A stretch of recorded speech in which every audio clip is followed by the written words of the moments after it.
I was in hospital because I have epilepsy and my seizures were extremely uncontrolled and quite severe. As part of my seizures, the post-ictal phase is quite distressing, and Sinead, she just was a light in times of darkness.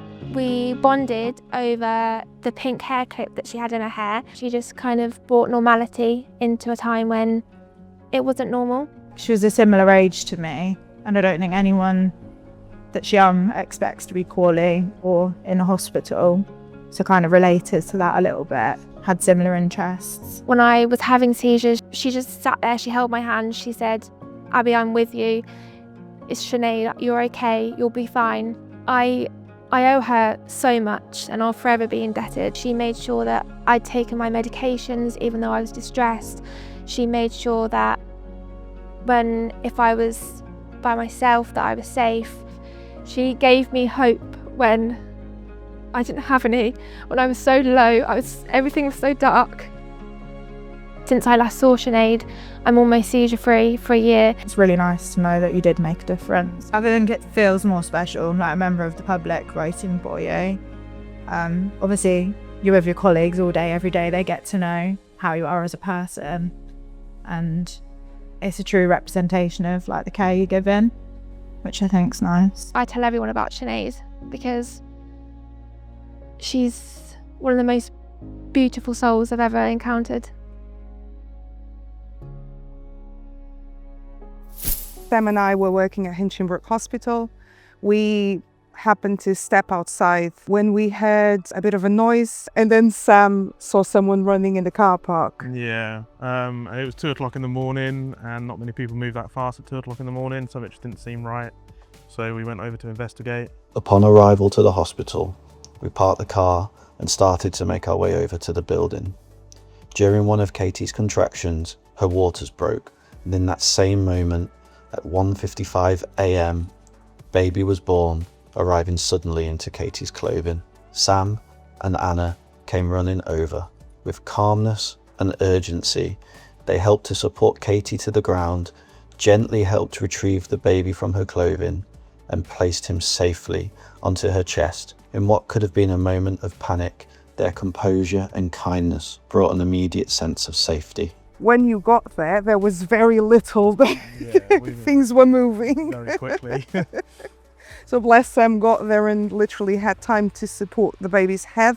I think you supported Mum onto the floor, didn't you? Yeah, pretty much. She was on the floor, baby. Baby was out. Baby was out.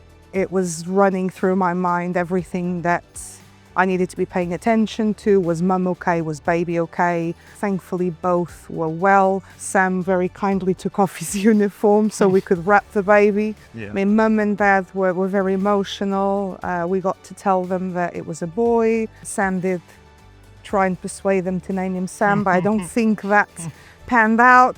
Katie will never forget lying on the car park floor, newborn baby on her chest, surrounded by calm. It is a story we will tell for the rest of our lives, and one in which your staff will always be remembered with deep gratitude. Our daughter and son live with a rare genetic condition. Watching your child seize repeatedly, not knowing what the next hour might bring, is something no family should ever have to navigate alone. Hannah was a steady and reassuring presence. My brother also had a genetic condition that was very rare, and he passed away on this ward, and that's why I work here now. So when Maya came in, it was all of Mum's worries. He used to have the seizures as well, and it was like I could just see everything we'd been through. She cared for our daughter with such gentleness, dignity and calm confidence. She had the insight to bring portable oxygen with her to the MRI, something that had not been considered by others present. That level of anticipation, clinical awareness of her patient's care and advocacy made an enormous difference in a moment where time was pressured. There was nurses before that made a difference, such a difference to our life. It wasn't even about the knowledge, it was about how caring they were, listening to us as a family. And so for me, when I was doing that with them, it was just second nature. It's just what I think should be done. She did not dismiss my worries. She ensured they were heard and understood. I told Hannah how scared I was, and she truly listened with empathy. I never once had to chase Hannah for information. I want to make sure that every child, every family member has their voice heard, and even when going through the most traumatic thing that's ever going to happen to them, maybe trying to make that journey just a little bit easier. I cannot emphasise enough what an asset Hannah is to your team. We will always be deeply grateful. It feels really nice, it's really special.